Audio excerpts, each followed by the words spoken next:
안녕하세요. 허깅페이스 트랜스포머즈를 활용한 텍스트 생성과 번역 완벽 가이드를 시작하겠습니다. 이 강의에는 10개의 퀴즈가 포함되어 있어 학습한 내용을 바로 확인하실 수 있습니다. 파이프라인부터 스트리밍, 프롬프트 엔지니어링까지 실무에서 바로 활용할 수 있는 기법을 다룹니다. 총 6가지 주제를 다룹니다. 텍스트 생성 파이프라인으로 시작하여 생성 파라미터 조절, 다국어 번역 구현, 한국어 번역 모델, 스트리밍 생성, 그리고 프롬프트 엔지니어링까지 순서대로 살펴보겠습니다. 첫 번째 주제는 텍스트 생성 파이프라인입니다. 허깅페이스의 파이프라인은 복잡한 AI 모델을 단 몇 줄의 코드로 사용할 수 있게 해주는 고수준 API입니다. 마치 자판기처럼 간단하게 텍스트를 넣으면 AI가 생성한 결과물이 바로 나옵니다. 모델 로딩, 토큰화, 추론 과정이 모두 자동화되어 있으며 다양한 태스크를 지원합니다. 모델 교체도 이름만 바꾸면 되기 때문에 매우 쉽습니다. 코드를 통해 파이프라인의 기본 사용법을 살펴보겠습니다. 트랜스포머즈 패키지에서 파이프라인을 임포트한 후 첫 번째 인자로 태스크 이름인 텍스트 제너레이션을, 두 번째 인자로 모델 이름인 GPT를 지정합니다. 이렇게 생성된 제너레이터에 프롬프트를 입력하면 넥스랭스만큼 텍스트가 생성됩니다. 넘버 리턴 시퀀시즈는 결과 개수를 지정하는 파라미터입니다. 출력은 제너레이티드 텍스트 키를 통해 확인할 수 있습니다. 파이프라인의 장점은 복잡한 내부 과정을 추상화했다는 점입니다. 마치 자동차의 자동 변속기처럼 수동 변속기에 복잡한 과정 없이 엑셀만 밟으면 됩니다.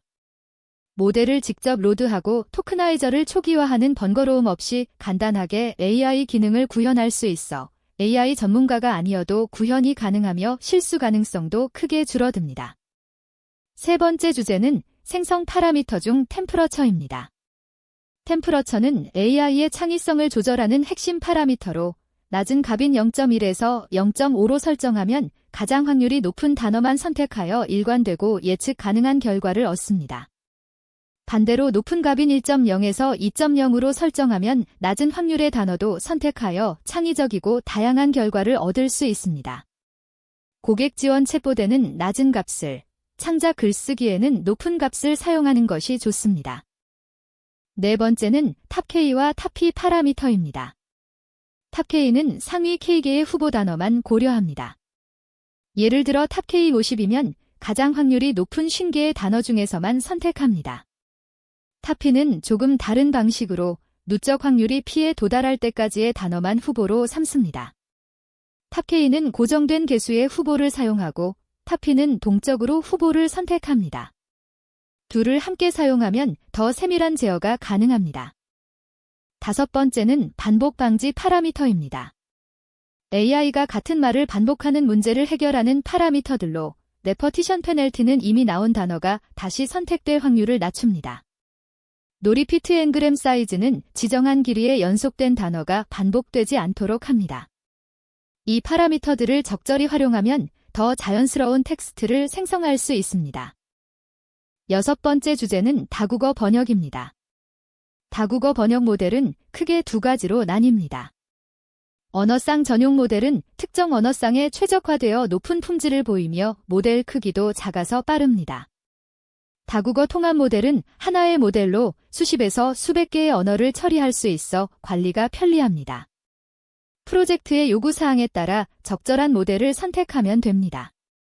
다국어 번역 파이프라인 코드를 살펴보겠습니다. 헬싱키 NLP의 5% 엔더 모델을 사용하여 영어를 독일어로 번역하는 예제입니다. 파이프라인 함수의 첫 번째 인자로 트랜즈레이션을 지정하고 모델 이름을 전달합니다. 모델 이름에서 엔더는 영어에서 독일어로 번역한다는 것을 나타냅니다. 입력 텍스트를 전달하면 트랜즈레이션 텍스트 키로 번역 결과를 확인할 수 있습니다. M2 엠백은 100개 언어 간의 직접 번역을 지원하는 다국어 통합 모델입니다. 이 모델의 가장 큰 장점은 영어를 거치지 않고 한국어에서 스페인어로 바로 번역할 수 있다는 점입니다. 중간 언어를 거치면서 발생하는 의미 손실을 줄일 수 있으며 하나의 모델로 여러 언어를 지원하므로 관리가 편리합니다. 8번째는 한국어 번역 모델입니다. 한국어는 영어와 어순이 다르고 조사와 어미 변화가 복잡합니다. 한국어 전용 모델은 이러한 특성을 반영하여 학습되었기 때문에 범용 모델보다 자연스러운 번역 결과를 얻을 수 있습니다. 헬싱키 NLP의 5% NKO와 5% KON이 대표적이며 한국어의 높임말과 반말 구분도 어느 정도 반영합니다. 9번째는 한국어 번역 품질 향상 팁입니다. 첫째, 후처리를 통해 부자연스러운 조사나 어미를 보정합니다. 둘째, 도메인 특화 용어 사전을 활용하여 전문 용어의 일관성을 유지합니다. 셋째, 여러 모델을 A/B 테스트로 비교하여 최적의 모델을 선택합니다. 하지만 기계 번역은 아직 완벽하지 않으므로 중요한 문서는 반드시 네이티브 스피커가 검수해야 합니다. 10번째 주제는 스트리밍 생성입니다. 긴 답변을 생성할 때 전체가 완성될 때까지 기다리면 사용자 경험이 나빠집니다. 스트리밍 생성은 AI가 텍스트를 생성하는 즉시 한 토큰씩 출력하여 챗GPT처럼 타이핑하듯이 글자가 하나씩 나타나게 합니다. 이렇게 하면 즉시 피드백을 제공하여 체감 대기 시간이 단축되고 사용자 경험이 크게 향상됩니다. 스트리밍 구현 원리를 살펴보겠습니다. 일반적인 생성 방식은 모든 토큰이 완성될 때까지 기다립니다. 하지만 스트리밍은 한 토큰이 생성될 때마다 바로 출력합니다. 텍스티터레이터 스트리머가 모델과 출력부 사이의 다리 역할을 하며 별도 스레드에서 생성을 실행하여 메인 스레드가 블록되지 않도록 합니다. 이렇게 하면 사용자는 첫 번째 토큰이 나오자마자 읽기 시작할 수 있습니다. 마지막은 프롬프트 엔지니어링입니다. 프롬프트 엔지니어링은 AI 모델에게 원하는 결과를 얻기 위해 입력 텍스트를 설계하는 기술입니다. 좋은 질문이 좋은 답을 이끌어내듯이 잘 설계된 프롬프트는 AI의 잠재력을 최대로 끌어냅니다. 역할 부여, 예시 제공, 단계별 사고 유도 등 다양한 기법이 있으며 같은 모델도 프롬프트에 따라 완전히 다른 성격의 답변을 생성합니다. 첫 번째 퀴즈입니다. 허깅 페이스의 파이프라인 함수를 사용할 때 텍스트 생성 태스크를 수행하기 위해 첫 번째 인자로 전달해야 하는 값은 무엇인가? 4가지 선택지를 보여드리겠습니다. 1번 제너레이 텍스트, 2번 텍스트 제너레이션, 3번 텍스트 제너레이터, 4번 오토 제너레이션입니다. 잠시 생각해 보시기 바랍니다. 정답은 2번 텍스트 제너레이션입니다. 허깅 페이스의 파이프라인 함수에서 텍스트 생성 태스크를 수행하려면 첫 번째 인자로 텍스트 제너레이션을 전달해야 합니다. 이는 허깅 페이스에서 정의한 표준 태스크 이름으로 다른 태스크들도 센터먼트 어널러시스, 트랜즈레이션 등의 형식을 따릅니다. 두 번째 퀴즈입니다.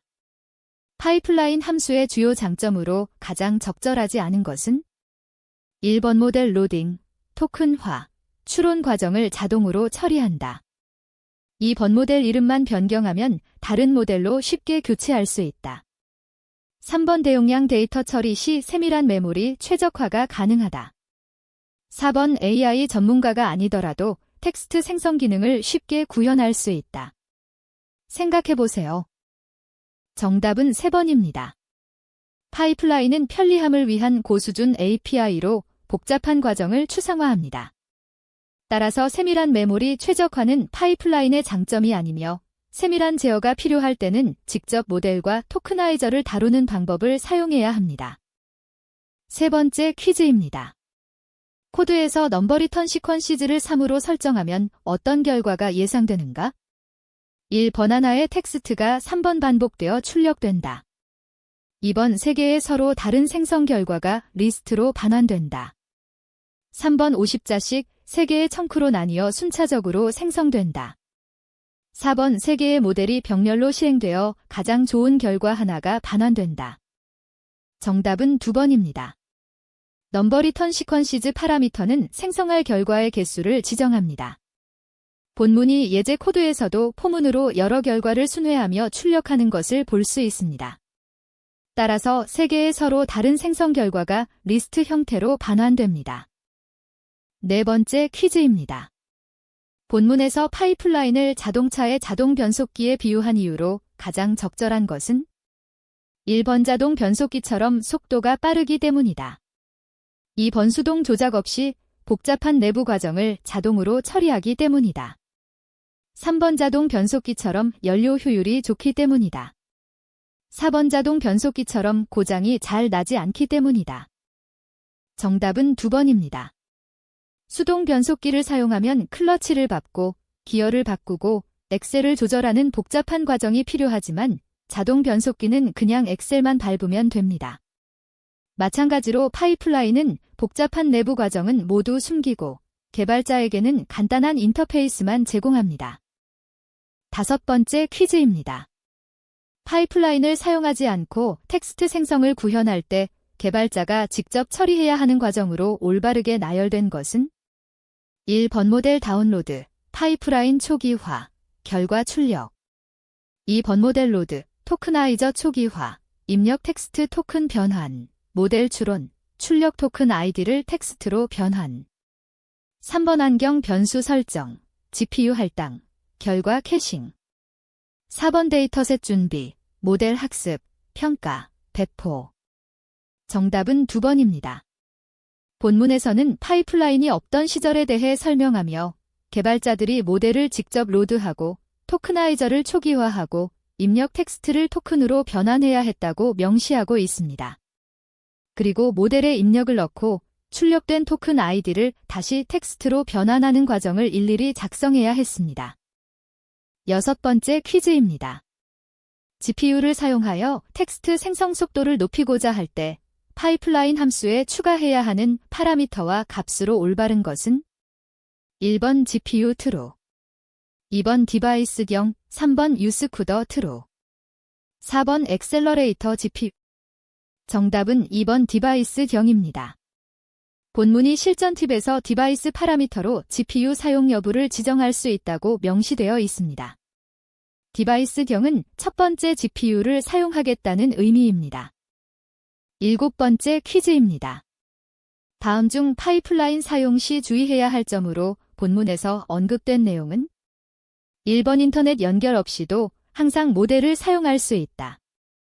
2번 처음 실행 시 모델 다운로드로 인해 시간이 걸릴 수 있다. 3번 모든 언어의 텍스트 생성이 동일한 품질로 가능하다. 4번 메모리 사용량이 매우 적어 저사양 컴퓨터에서도 문제없다. 정답은 2번입니다. 본문에서는 처음 실행할 때 모델을 다운로드함으로 시간이 걸릴 수 있다는 주의사항을 명시하고 있습니다. 이는 모델 파일이 인터넷에서 로컬로 다운로드되어야 하기 때문입니다. 8번째 퀴즈입니다. 실전 팁에서 권장하는 개발 전략으로 가장 적절한 것은 1번 처음부터 가장 큰 모델을 사용하여 최고 품질을 확보한 후 최적화한다. 2번 작은 모델인 GPT-2로 시작하고 품질이 필요하면 큰 모델로 업그레이드한다. 3번 모델 크기보다 학습 데이터의 양이 더 중요하므로 데이터 수집에 집중한다.